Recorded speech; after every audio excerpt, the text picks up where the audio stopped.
अस्सलामुअलैकुम नाज़रीन, वॉल्यूम 162 के पार्ट 3 में खुशामदीद। एपिसोड की शुरुआत में हम देखते हैं बोर्सा में अंद्रा कुस्तंतीन के पास आती है तो कुस्तंतीन उससे कहता है, मैं तुम्हें एक निहायत ही अहम फरीजा सौंप रहा हूँ। ओरहान और होलोफेरा तुम उन्हें अच्छी तरह से जानती हो, है ना? तुम उनकी मोहब्बत की गवाह हो, मगर तुम इस बात को यकीनी बनाओगी कि होलोफेरा मुझसे सच कह रही है। दूसरी तरफ काई कबीले में बाला हतून अपने बाल संवार रही होती है कि इसीलिए में उस्मान साहब आते हैं और उनके साथ बैठ जाते हैं। फिर उनसे प्यार करते हुए कहते हैं, यह तुम्हारे बालों में जो सफेदी है। बाला हतून पर लड़ते हुए कहती है, क्या हुआ उस्मान साहब, क्या मुझे आप ये कह रहे हैं कि मैं बूढ़ी हो गई हूँ? जवाबन उस्मान साहब कहते हैं, नहीं, ताहम अब हमारे बच्चे बड़े हो गए हैं, अब वो बाप बनने वाले हैं। यह सुनकर बाला हतून खुश होते हुए कहती है, और आप दादा बनने वाले हो? तो उस्मान साहब कहते हैं, इंशाल्लाह इंशाल्लाह, अल्लाह का शुक्र है कि उसने हमें ये दिन दिखाई। यह तुम्हारे बालों में जो सफेदी है मुझे सबसे ज्यादा पसंद है। तुम्हें पता है क्यों? क्योंकि हमें प्यार हुआ, घर बन गया, खानदान बन गया। जो दरख्त हमने लगाए थे अब फल देने लग गए हैं। तुम्हारे बालों में सफेदी इस बात की गवाही दे रही है और इन्हें देखकर मुझे वो वक्त याद आता है जो हमने एक साथ गुजारा।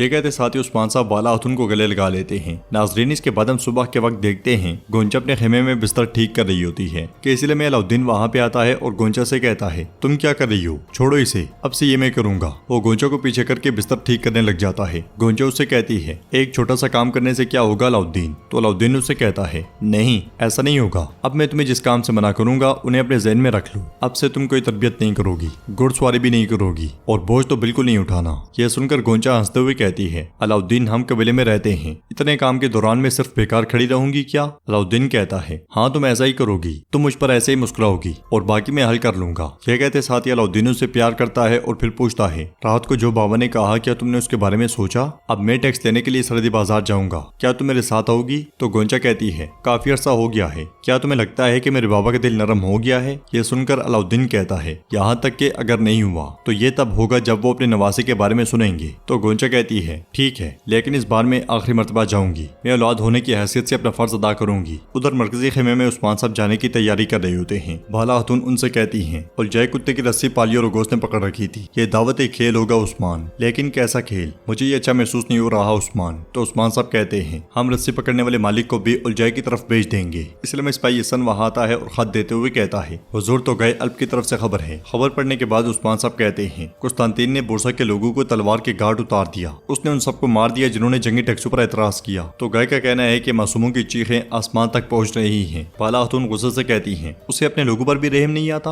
उस्मान जिसने अपने मजहब के लोगों के साथ ऐसा किया वो बड़ा शैतान है। अल्लाह हमें इज्जत वाले दुश्मनों का मुकाबला करने की तौफीक दे। तो उस्मान साहब कहते हैं, मैं जानता हूँ बाला, उनकी गद्दारी की कोई हद नहीं, लेकिन हमने एहतियाती तदबीर इख्तियार की हैं। सिपाही बोर्सा में बेस बदले होंगे, वो तैयार खड़े हैं। हम गुंदूज साहब और दीगर तमाम लोगों का इंतकाम लेंगे, लेकिन जो कीमत कुस्तंतीन अदा करेगा वो काफी भारी होगी। बोर्सा में होलोफेरा एक खत कुस्तंतीन को देती है, जिसे पढ़ने के बाद कुस्तंतीन कहता है, मैं ये खत ओरहान को नौकरानी के जरिए दूंगा। ओरहान यहाँ आएगा, तुम दोनों कमरे में अकेले नहीं होगे। तो होलोफेरा कहती है, आपकी बहुत मेहरबानी है कि आपने मेरे बारे में सोचा, मैं आपकी शुक्रगुजार हूँ कुस्तंतीन। आप मुझसे क्या चाहते हैं? जवाबन कुस्तंतीन कहता है, अपनी खूबसूरती से उसे खुश करो, उसे अफसोस करवाने के लिए कि उसने सरदार की बेटी से शादी की। इस पर होलोफेरा कहती है, ये मुश्किल नहीं होगा, वो अब भी मुझसे प्यार करता है। और क्या है वो बताओ? तो कुस्तंतीन कहता है, उनकी वापसी का रास्ता मालूम करोगी। यह सुनकर होलोफेरा कहती है, मैं आपके दिल में मौजूद नफरत को देख रही हूँ। तो कुस्तंतीन कहता है, मेरी प्यारी कजन, तुम्हारी खूबसूरत आंखों से कुछ नहीं छूटता, अब खूबसूरत तैयार हो जाओ। बेटियों को अपने बाप की किस्मत पर नहीं रहना चाहिए होलोफेरा, तुम मुझे धोखा मत देना, मेरा एतमाद मत तोड़ना, वरना इस कमरे से तुम दोनों की लाशें निकलेंगी। यह सुनकर होलोफेरा परेशान हो जाती है। उधर अलाउद्दीन गोंचा और सिपाहियों के साथ सरहदी बाजार में दाखिल होता है। लोग पुरजोश अंदाज में उन्हें खुशामदीद कहते हैं। अलाउद्दीन भी सीने पर हाथ रखकर उनका शुक्रिया अदा करता है। उनके करीब पहुंचने पर मेहमद कहता है, ओ काई वाले, हमारे बाजार में खुशामदीद। गोंजा तुम? तो अलाउद्दीन कहता है, मेहमद साहब परेशानियां पैदा मत करें। ये कहते साथ वो घोड़े से उतर जाता है। मेहमद उससे कहता है, तुम यहाँ क्यों हो? टैक्स जमा करने के लिए? जवाबन अलाउद्दीन आगे बढ़ते हुए कहता है, मैंने सुना है कि आपने टैक्स तैयार कर लिया है, शुक्रिया, लेकिन हम सिर्फ उसके लिए नहीं आए। मेहमद आगे बढ़ते हुए पूछता है, और किस लिए आए हो? तो गोंचा कहती है, इतने वक्त के बाद इस तरह बात करोगे? अलाउद्दीन कहता है, हम याकूब साहब से मिलने आए हैं, हमारे रास्ते से हटो। ये कहते साथ ही अलाउद्दीन आगे बढ़ता है तो मेहमद उसका हाथ पकड़ लेता है और कहता है, मेरे बाबा के पास तुमसे बात करने को कुछ नहीं है और वो तुम्हें देखना भी नहीं चाहती। अलाउद्दीन अपना हाथ छुड़वाते हुए कहता है, एक तरफ हटो मेहमद, अगर मैं उनसे बात करना चाहता हूँ तो करके जाऊंगा, मेरी खातून उनसे कुछ कहना चाहती है। लगता है तुम भूल गए हो, मैं तुम्हें याद दिलाता हूँ, यह सरहदी बाजार मेरा है, जान लो। यह सुनकर मेहमद जैसे ही आगे बढ़ता है तो क्योमास कहता है,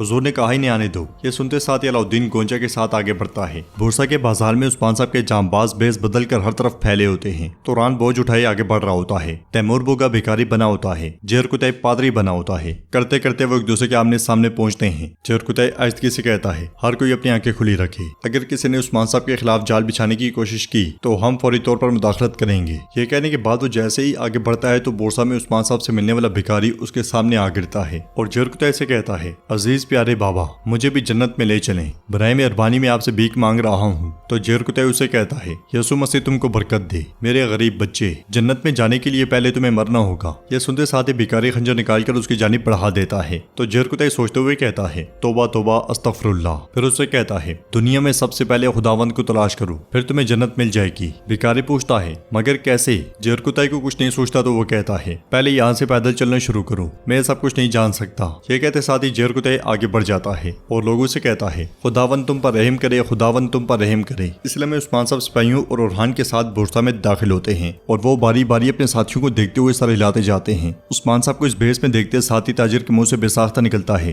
निकोला। ज्यादातर उस्मान साहब के जांबाज नीचे जबकि आइकुत तोगाई के साथ बुलंदी पर खड़ा होता है। कुछ देर आगे बढ़ने के बाद एलेक्सियोस उस्मान साहब के सामने आ जाता है और कहता है, इन सरजमीनों के सबसे शानदार शहर बोरसा में खुशामदीद उस्मान साहब। तो उस्मान साहब कहते हैं, खूब, ये शहर अमीर तो है लेकिन ताकतवर इतना नहीं जितना होना चाहिए था। यह सुनकर एलेक्सियोस कहता है, अपने घोड़े यहीं छोड़ दो, यहाँ से आप घोड़ों पर नहीं जाएंगे। ये कोई तुर्क कबीला नहीं है जहाँ आप अपने घोड़ों पर सवार होकर आए। उस्मान साहब मुस्कुराते हुए घोड़े से उतर जाते हैं और उसके करीब आकर कहते हैं, मेरी तरफ देखो कमांडर, आप हमारे घोड़ों के साथ अच्छा सलूक कर लो, इन्हें घर जैसा एहसास दिलाओ। अगर इन्हें थोड़ा सा भी नुकसान पहुंचा तो इसके हिसाब में तुमसे लूंगा, जान लो ये बात। ये कहते साथ ही उस्मान साहब घोड़े को छोड़कर आगे बढ़ते हैं। तो एलेक्सियोस कहता है, फिक्र ना करें उस्मान साहब। और हान एलेक्सियोस से कहता है, अगर तुम इनके साथ कुछ बुरा करते हो तो मैं इनकी जबान जानता हूँ। एलेक्सियोस थोड़ा पीछे हटता है तो बुरहान बिल्कुल उसके साथ जुड़ के खड़ा होता है। वो सब आगे पीछे दाएं बाएं से उसे घेर लेते हैं। तो एलेक्सियोस थोड़ा परेशान हो जाता है और हान उससे कहता है, मुझे सब पता चल जाएगा। ये कहते साथ ही वो सब हंसते मुस्कुराते आगे बढ़ जाते हैं।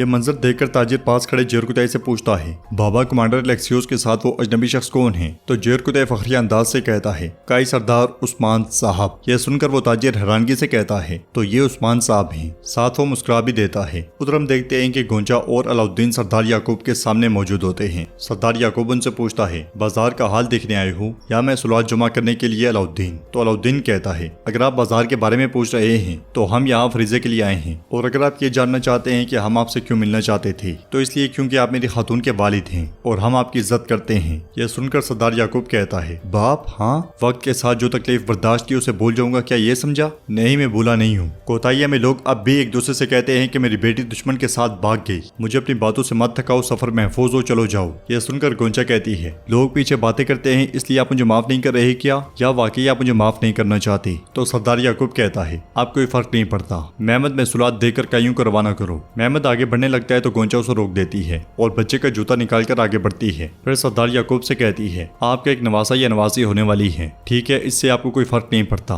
मगर गोंचा और जूते को देखते साथ ही सरदार याकूब को सीने में तकलीफ महसूस होती है। फिर भी वो कहता है, नहीं, मेरी कोई बेटी ही नहीं कि मेरा कोई नवासा हो। यह सुनकर गोंचा रोते हुए बच्चे का जूता उनकी टांग पर रख देती है और कहती है, ठीक है, फिर यह आखिरी बार है कि मैं आई हूँ बाबा, मैंने बतौर बेटी अपना फर्ज अदा किया। ये कहते साथ ही गोंचा पलटते हुए अलाउद्दीन को पकड़ लेती है और जाने से पहले अलाउद्दीन कहता है, हमें आपने इस दरवाजे से 2 बार खाली हाथ लौटा दिया याकूब बे। हमने कहा कि मुसलमानों के कुछ हकूक होते हैं, हम इसलिए आ गए, लेकिन ये खत्म हो गया है याकूब बे, सलामत रहें। ये कहते साथ ही अलाउद्दीन गोंचा के साथ खेमे से निकल आता है और महसूलात लेकर रवाना हो जाता है। उन्हें इस तरह से जाता हुआ देखकर महमद भी सोच में पड़ जाता है और साथ में गमगीन भी दिखाई देता है। खेमे के अंदर सरदार याकूब बच्चे के जूते को चूमता है और वो भी काफी तकलीफ में दिखाई देता है। तो नाज़रीन, इसके साथ ही एपिसोड भी इख्तिताम पजीर होती है। अगर आपको ये वीडियो पसंद आए तो वीडियो को लाइक करें, चैनल को सब्सक्राइब करें और बेल आइकन पर लाजमी से क्लिक कर दें। इंशाल्लाह मिलते हैं नेक्स्ट वीडियो में, तब तक के लिए रखें अपना और अपनों का बहुत ज्यादा ख्याल। अल्लाह निगहबान।